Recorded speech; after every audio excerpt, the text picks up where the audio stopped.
नमस्कार प्यारे बच्चों, जैसे कि 12th क्लास का हम कर रहे थे कॉन्टिन्यूटी एंड डिफरेंशिएबिलिटी का चैप्टर, और जो कि अब हमारी एंडिंग पे है।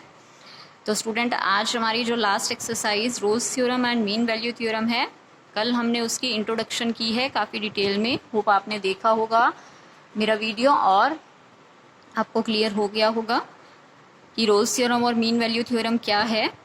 बट मैं आपको थोड़ा सा एक बार और बता देती हूँ कि रोल्स थ्योरम की 3 कंडीशंस हुआ करती थी। फर्स्ट कंडीशन में कोई फंक्शन है, जैसे फंक्शन की वैल्यू आपको दे रखी है closed interval a to b, domain and range है all real numbers.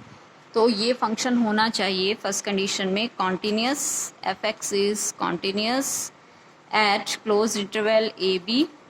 And second condition में क्या होता था, f(x) is derivable in closed interval in open interval a b। And third condition में क्या हुआ करता था, f of a is equal to f of b। अगर ये तीनों कंडीशन सेटिस्फाई हैं तो आप बोल देते हैं roles theorem is applicable. And फिर आपको मिलता है एक c पॉइंट, किस टाइप से, such that f dash c equal to 0 और c की एक से ज़्यादा वैल्यू भी हो सकती हैं। तो ये आपकी थी रोल्स थ्योरम। और मीन वैल्यू थ्योरम थी, उसमें ये 2 कंडीशन होती हैं, f ऑफ a और f ऑफ b इक्वल नहीं होता, जो कि आपने इंट्रोडक्शन में सीखा है। तो 2 कंडीशन के बाद जो मीन वैल्यू की आपको c की वैल्यू है वो किस टाइप से मिलती है, f dash c is equal to f of b minus f of a divided by b minus a। तो यहाँ से आप फाइंड आउट करते हैं c की वैल्यू। तो आइए देखिए स्टूडेंट, अब आपको क्वेश्चंस किस टाइप से करने हैं। कल 2 क्वेश्चंस मैंने वैसे लिए थे इंट्रोडक्शन जब वीडियो था। देखिए अब जो ये मैंने फर्स्ट क्वेश्चन लिखा है, फंक्शन है x² प्लस 2x माइनस 8 और इंटरवल आपको दिया है क्लोज इंटरवल -4 to 2। तो आप कॉन्टिन्यूटी के लिए कैसे करते थे, आपको सिंपल ये देखना है कॉन्टिन्यूस फंक्शन के लिए polynomial, constant function, rational function, sine function, cosine function अगर हैं तो वो कॉन्टिन्यूस होते हैं ऑलरेडी। तो अब ये जो फंक्शन है ये है polynomial, f(x) is continuous. Continuous क्यों है, बीइंग ए पॉलिनोमियल, क्योंकि ये है एक पॉलिनोमियल। कॉन्टिन्यूस और किस में होता है, क्लोज इंटरवल में होगा। तो आपको और ज़्यादा प्रूव करने की ज़रूरत नहीं है, आप सिंपली लिख देंगे कि ये कॉन्टिन्यूस होगा। और सेकंड कंडीशन है जैसे इसकी डेरिवेबिलिटी। डेरिवेबिलिटी के लिए आप क्या करेंगे, डेरिवेबल के लिए हम इसका पहले डेरिवेटिव फाइंड आउट करते हैं। f डैश x क्या हो जाएगा, 2x प्लस 2। जो ये डेरिवेटिव है आपका इस ओपन इंटरवल में, यानी बिटवीन -4 to 2 जो इंटरवल है इसके बीच में क्या होना चाहिए, f डैश x रियल भी होना चाहिए। इसकी वैल्यू कहीं से भी हमें नहीं लग रहा कि इमेजनरी आएगी, रियल ही रहेगी।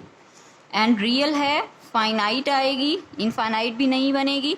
एंड डेफिनेट, डेफिनेट का मतलब है कि आंसर हमारा एक ही आ रहा है, 2 या 3 आंसर हमें नहीं मिल रहे हैं।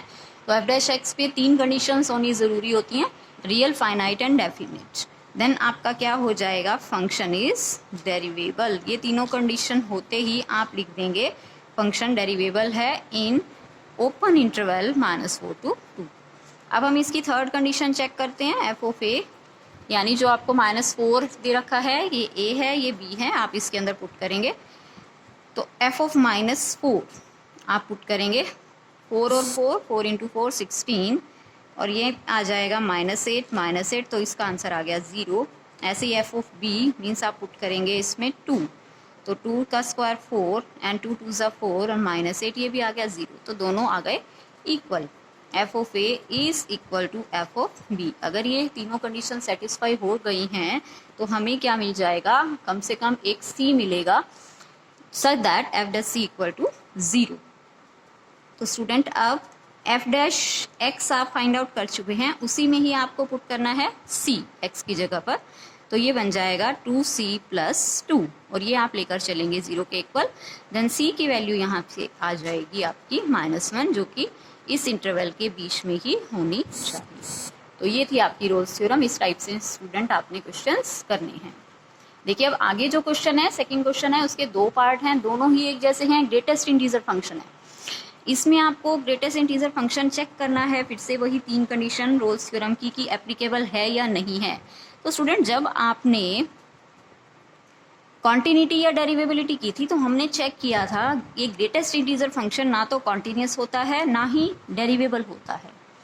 तो देखिए अब आप कैसे चेक करेंगे कॉन्टिन्यूटी के लिए, किसी भी पॉइंट पे आप चेक कर सकते हैं, जैसे 5 से 9 तक के बीच में कोई भी एक पॉइंट लेना है आपको, 6 ले लें, 7 ले लें, हम जैसे 6 पे चेक कर लेते हैं। Limit x tends to 6 negative f of x किसके इक्वल कैसे लिखेंगे अब आप, लिमिट यहाँ हम लिखा करते थे h tends to 0, x tends to 6 and h tends to 0, x हो जाएगा 6 की तरफ फ्रेंड एंड h हो जाएगा 0 की तरफ, और x की जगह आप क्या लिख देंगे 6 माइनस h।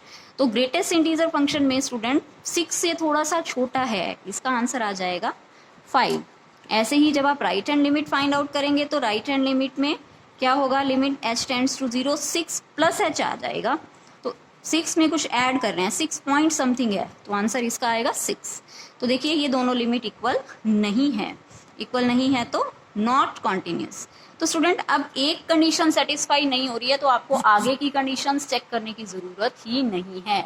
आप यहीं पे क्वेश्चन छोड़ सकते हैं कि Rolle's theorem is not applicable, applicable ही नहीं है। एक ही कंडीशन बस आप देख लीजिए, उसके बाद एप्लीकेबल ही नहीं है तो आगे क्वेश्चन को आप छोड़ सकते हैं। ऐसे ही देखिए स्टूडेंट नेक्स्ट भी बिल्कुल एज इट इज है, ग्रेटेस्ट इंटीजर फंक्शन है, -2 to +2 इंटरवल आपको दे रखा है, इस पे चेक करना है तो ये आप खुद देखेंगे। इसका थर्ड पार्ट है, फिर से आपको देखना है कि रोल्स थ्योरम एप्लीकेबल है या नहीं। कोई एक पार्ट आप दिखा दीजिए कि ये नहीं हो रहा है, जैसे अभी कॉन्टिन्यूस तो होगा, बीइंग ए पॉलिनोमियल, डेरिवेबल भी होगा क्योंकि जिसका जो डेरिवेटिव है वो आ जाएगा 2x which is real, finite and definite. तीनों कंडीशन है इसमें भी, तो डेरिवेबल भी है, कॉन्टिन्यूस भी है, डेरिवेबल एंड कॉन्टिन्यूस है, बीइंग ए पॉलिनोमियल। तो दो कंडीशन तो देखिए स्टूडेंट इसमें सेटिस्फाई हो रही हैं, बट अगर आप तीसरी कंडीशन देखते हैं f ऑफ -1, जब आप इसमें पुट करेंगे 1, तो ये बन जाएगा 1 - 1 0, जब आप इसमें पुट करेंगे 2 तो ये बन जाएगा 2² यानी 4 - 1 3, जो कि इक्वल नहीं है। f of 1 is not equal to f of 2, then Rolle's theorem फिर से एक बार हो गई नॉट एप्लीकेबल। एक कंडीशन भी सेटिस्फाई नहीं हो रही हो तो आपकी ये थ्योरम एप्लीकेबल नहीं होगी, सभी कंडीशन सेटिस्फाई होनी जरूरी है, तभी आप आगे क्वेश्चन करेंगे, नहीं तो वहीं पे क्वेश्चन छोड़ दिया जाएगा। अब देखिए इसका आगे का क्वेश्चन है क्वेश्चन नंबर थर्ड क्वेश्चन में स्टूडेंट आपको क्या करना है, थर्ड क्वेश्चन में आपको ये गिवन है, एक फंक्शन है -5 to 5 close interval and R real number उसकी है रेंज। आपको ये क्या रखा है, function if this function is differentiable function है स्टूडेंट। एक इसका रिजल्ट है कि जो डिफरेंशिएबल फंक्शन होता है वो हमेशा ही कॉन्टिन्यूस होता है। तो आपको ये दे रखा है function is differentiable in closed interval, sorry in open interval -5 to 5। Obvious है, ऑब्वियसली अगर डिफरेंशिएबल है तो कॉन्टिन्यूस जरूर होगा, ऑब्वियसली फंक्शन इज कॉन्टिन्यूस है। और कौन सा इंटरवल होगा, क्लोज इंटरवल -5 to 5। और स्टूडेंट आपको इन्होंने एक चीज और दी है कि f' does not vanish anywhere, इसकी वैल्यू कहीं पर भी 0 नहीं हो रही है, 0 नहीं है तो यानी f' नॉट इक्वल टू 0 आएगा। यानी कि अब आपको जो इसकी f' अगर 0 के इक्वल नहीं है तो आपको रोल्स थ्योरम की बजाय एप्लीकेबल होगी कौन सी theorem, mean value theorem applicable होगी। और मीन वैल्यू थ्योरम के अकॉर्डिंग f' होता है f of b minus f of a divided by b minus a। तो आपको ये अप्लाई करना है, f'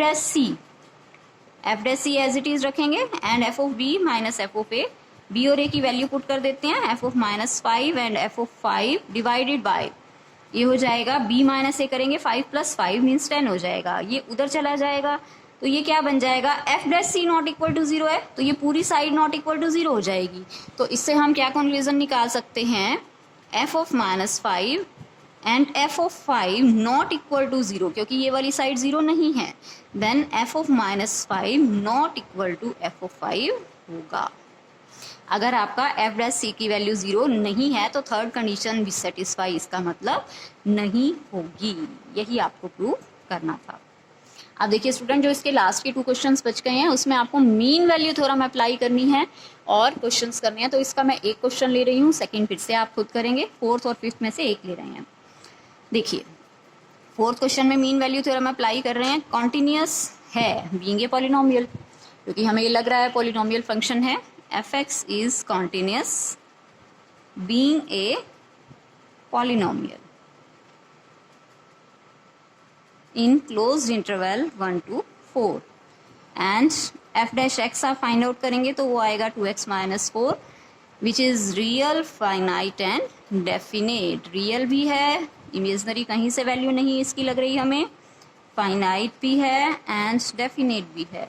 real, finite and definite है, देन फंक्शन इज डेरिवेबल।